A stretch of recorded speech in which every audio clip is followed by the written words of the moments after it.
can only say in so many words. The offense was fantastic tonight. They drove up and down the field when they wanted to, starting units. The receivers looked good. Bryce looked good. He missed on a few throws. But again, it's opening week. It's going to happen. They didn't have to show a lot on film for Texas. They threw pretty standard patterns, pretty standard defenses, nothing really exotic. And that's what you want when you play a team like Utah State week 1. I think people are overlooking, though.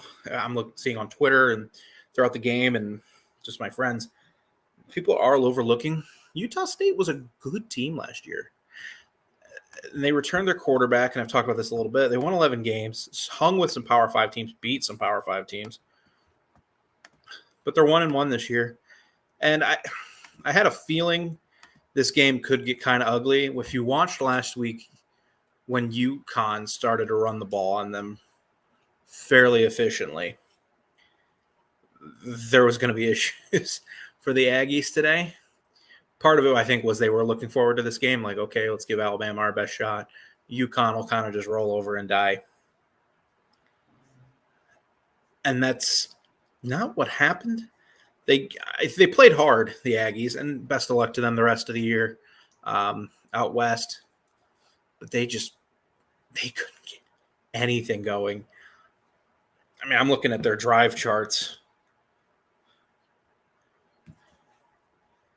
And it just, 4 plays, 25 yards, punt. 3 plays, 1 yard, punt. 4 plays, 9 yards, turnover on downs.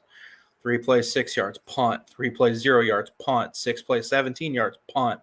3 plays, -5 yards, punt. 1 play, 0 yards, but that was the end of the half, so they took a knee, so whatever. But you even get to the second half when backups are starting to play because it's 41-0. 3 plays, -1 yards. 3 plays, 0 yards. 6 plays, 25 yards. 12 plays, 39 yards. That was a bit of a drive there. And then 8 plays, 15 yards.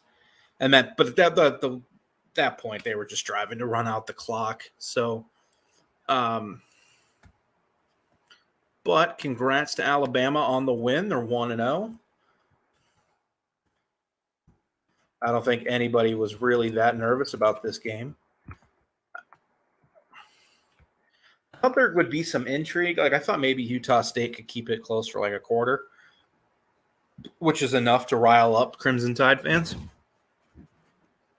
Enough to get them going a little bit, get them a little upset, but nope. Very quickly, it was obvious that just wasn't going to be that way. Bryce Young looked great. C.J. Stroud didn't look that good tonight, so Bryce Young takes an early lead in the Heisman between those two. Your leader in the clubhouse might be Stetson Bennett. We can talk about that in a little bit. He was awesome today. Good for him. Don't tell anybody I said that. But, yeah, leave your comments, questions, anything you want to talk about with Alabama just absolutely bludgeoning Utah State. It was bludgeoning. It was the kind of game you would think Nebraska would play against North Dakota. They didn't.